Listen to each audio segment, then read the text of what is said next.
Welcome to Next Gen Varsity. I am Dr. Asutosh. Yesterday we have discussed greatest integer function and now it's turn to fractional part of x. तो fractional part of x के बारे में आप जानते होंगे कि ये जो फंक्शन है ये x minus greatest integer x होता है, यानी ये हमेशा इंटीजर को लेस करने के बाद जो फ्रैक्शन बचता है, जैसे अगर 2.2 हो तो क्या हो जाएगा 0.2। इसका फ्रैक्शनल पार्ट दो इंटीजर है और फ्रैक्शन क्या है 0.2 है। इसी तरह 2.8 है तो ये क्या हो जाएगा 0.8 हो जाएगा। बहुत क्लियर है। अब अगर हम ग्राफ ड्रॉ करना चाहे फ्रैक्शनल पार्ट का तो सिंपल है, हम सबसे पहले ग्राफ ड्रॉ करेंगे y इज इक्वल्स x। अगर y इक्वल्स x का ग्राफ आ गया तो उसमें इंटीजर को घटाते जाएंगे, जैसे अगर 0 से 1 तक है तो ये फ्रैक्शनल पार्ट हो गया, क्योंकि फ्रैक्शनल पार्ट 0 से 1 तक होता है। अब 1 से 1 से 2 तक जब आएंगे हम तो क्या होगा, ये ग्राफ कुछ ऐसा हो जाएगा। फिर 2 से 3 तक ऐसा हो जाएगा। क्यों? क्योंकि 2 से 3 तक जो ग्राफ है उसमें 2 माइनस हो जाएगा तो ये ग्राफ ट्रांसलेट होकर नीचे आ जाएगा। यानी फ्रैक्शनल पार्ट x का जो ग्राफ होगा वो कुछ इस तरह से हो जाएगा। यानी ये हमेशा 0 से 1 के बीच में रहेगा और 1 पर ये इसका कोई वैल्यू नहीं होगा, ये डिसकंटिन्यूअस होगा। तो अब हम ये ग्राफ ड्रॉ करना सीख गए। ये ग्राफ हो गया y is equal to fractional part of x। अब हम आगे बढ़ते हैं, थोड़ा सा कॉम्प्लिकेटेड ग्राफ को देखते हैं। सबसे पहले हम देखेंगे कि अगर हमारे पास 2 raised to the power fractional part of x का ग्राफ कैसा होगा। तो सीधा बात है, हमको ये पता है कि ये जो 2 raised to the power x का ग्राफ होगा वो कुछ ऐसा होगा। अब x पर चूंकि हमने फ्रैक्शनल पार्ट लगाया है तो x का वैल्यू हमेशा 0 से 1 के बीच होगा। तो x अगर 0 से 1 तक है तो ये ग्राफ कहां तक होगा। मान लीजिए अगर ये 1 है तो ये ग्राफ यहां तक आएगा। तो बाकी पार्ट को हम डिलीट करते हैं और अब ये 0 से 1 तक हमको पता है फ्रैक्शनल पार्ट x का वैल्यू हमेशा होता है।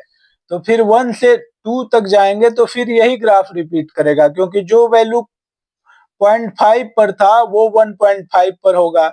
यानी ये पीरियोडिक ग्राफ हो जाएगा और इसको हम रिपीट करेंगे और ये वैल्यू यहाँ पर नहीं होगा 1 पर, क्योंकि ये फ्रैक्शनल पार्ट 1 कभी अटेन नहीं करता है तो 1 पर इसका वैल्यू भी नहीं होगा कुछ। तो इसको हम क्या करेंगे, ऐसे करके ये 1 का पीरियोडिक होगा और ये हम ग्राफ को, तो ये हम देखिए ये ग्राफ जो होगा ये क्या हो रहा है, सिंपली हम एक 0 से 1 तक एक ग्राफ लेते हैं और उसको 1 का पीरियोडिक रिपीटेशन करते हैं और वो ग्राफ जो होगा हमारा ये हो गया y equal to 2 raised to the power fractional x। यानी कुछ भी नहीं करना है, जब फ्रैक्शनल पार्ट x पर लगा हो यानी जो फंक्शन है वो function of fractional part x। तो फंक्शन ऑफ फ्रैक्शनल पार्ट, तो इसमें क्या करना है कि हमें 0 से 1 तक जो ग्राफ है वो ड्रॉ करना है, सारे ग्राफ को डिलीट कर देना है और उसी ग्राफ को बार बार 1 के पीरियड पर रिपीट कर देना है। बहुत सिंपल है। अब थोड़ा सा हम आगे बढ़ते हैं। अब हम नेक्स्ट ग्राफ देखेंगे। हमारा नेक्स्ट ग्राफ जो होगा e raised to the power x और उसका fractional part. Earlier fractional part was on x, now it's on the whole function. So graph कुछ इस टाइप से होगा. तो सबसे पहले हम क्या करेंगे, एक्सपोनेंशियल का ग्राफ ड्रॉ करेंगे. एक्सपोनेंशियल का ग्राफ क्या होता है, ये 1 से पास करेगा और ये ऊपर की ओर जाएगा. अब हम क्या करेंगे, चूंकि ये फ्रैक्शनल पार्ट पूरे फंक्शन पर लगा है तो इसका वैल्यू हमेशा 0 से 1 के बीच लाई करेगा. तो ये हम क्या करेंगे, यहाँ पर 1, यहाँ पर 2 ऐसे करके ड्रॉ करेंगे. अब ये जो वैल्यू है ये आ जाएगा 0 से 1 के बीच में. इसको हम ट्रांसलेट करके नीचे कर देंगे. फिर 1 से 2 तक है तो ये ग्राफ देखिए, ग्राफ ऐसे हो जाएगा. फिर ये ग्राफ ज्यादा खड़ा है तो ये फिर इधर आ जाएगा. तो ऐसे ये ट्रांसलेट करेंगे हम ग्राफ को. इधर का जो पोर्शन है वो उसमें 0 से 1 तक रह जाएगा. बस यहाँ पर ये पॉइंट को इंक्लूड नहीं करेंगे. यानी ग्राफ कुछ ऐसा हो जाएगा. ये हो गया हमारा graph y equals fractional part of e raised to the power of x. तो बहुत ही सिंपल है. इसमें क्या करेंगे, हम जो भी ग्राफ था उसको ट्रांसलेट करके 0 से 1 के बीच में लाएंगे. और अगर इसी तरह हम अगर साइन एक्स का ग्राफ होता, अगर हम फ्रैक्शनल पार्ट ले साइन एक्स का, तो इसमें क्या होगा, फ्रैक्शनल पार्ट हमेशा 0 से 1 के बीच में होगा, ये हमें पता है. तो पहले साइन एक्स को हम देखते हैं. तो साइन एक्स ऐसा होता है.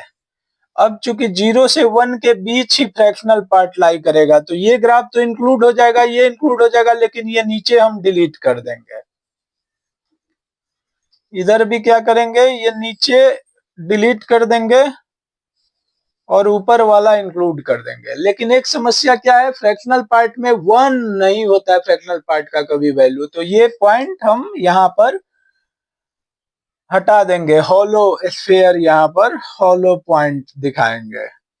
तो ये हमारा जो ग्राफ हो गया simply y equals fractional part of sine x हो गया. तो ठीक है. अच्छा, तो अब हम देखेंगे जो नीचे जो पार्ट था उसका भी वैल्यू 0 से 1 के बीच में कैसे आएगा, अगर हम उसको ट्रांसलेट कर देंगे. जैसे fractional part of sine x को हम लिख सकते हैं sine x minus greatest integer sine x.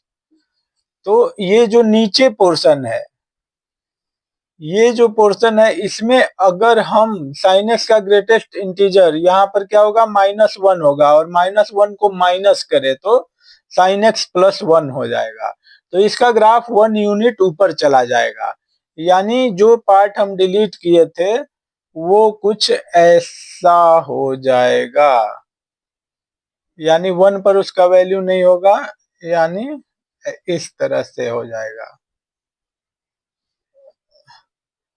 तो ये हो गया हमारा y fractional part of sine x. क्यों, क्योंकि sine x minus greatest integer sine x. तो जो 0 से 1 तक वैल्यू है वो तो सेम रहेगा, सिर्फ 1 को इंक्लूड नहीं करेंगे. और जो पार्ट नीचे था वो 1 यूनिट ऊपर क्यों चला गया, क्योंकि साइन एक्स और इधर यहाँ से यहाँ ग्रेटेस्ट इंटीजर का वैल्यू -1 होगा. तो -1 को करेंगे तो साइन एक्स +1 हो गया. ये वैल्यू क्यों -1 होगा, क्योंकि -हाफ है. -हाफ का ग्रेटेस्ट इंटीजर क्या होगा, -1 होगा. तो इसलिए साइन एक्स +1 हो गया. यानी ग्राफ को 1 यूनिट ऊपर ले गए, यहाँ से यहाँ ले गए, यहाँ से यहाँ ले गए, लेकिन 1 पर चूंकि फ्रैक्शनल पार्ट में वैल्यू 1 नहीं हो सकता तो उस पॉइंट को हम हटा दिए. यानी जो भी ग्राफ नीचे था वो 1 यूनिट ऊपर चला गया, ऊपर का ग्राफ सेम रहा, सिर्फ पॉइंट 1 को हम इंक्लूड नहीं किए. यानी ये ग्राफ हो गया y equals fractional part of sine x. अब हम आगे बढ़ते हैं. अब कई बार हम देखेंगे क्या कि फ्रैक्शनल पार्ट जो है वो लेफ्ट साइड लग जाएगा। अब जब फ्रैक्शनल पार्ट y पर लग गया तो ऐसे में क्या करेंगे, सिंपली ग्राफ के निचले पोर्शन को हम छोड़ देंगे और सिर्फ ऊपर का पोर्शन लेंगे। जैसे जो ग्राफ इस तरह से था तो इसमें नीचे के पोर्शन को हम डिलीट कर देंगे और ऊपर का पोर्शन हमारा सेम रह जाएगा, लेकिन 1 को इंक्लूड नहीं करेंगे क्योंकि फ्रैक्शनल पार्ट कभी भी 1 नहीं होता है। तो ये हमारा ग्राफ हो गया fractional part of y equal sin x। तो इस तरह से ये हमारा वीडियो कंटिन्यू रहेगा। धन्यवाद।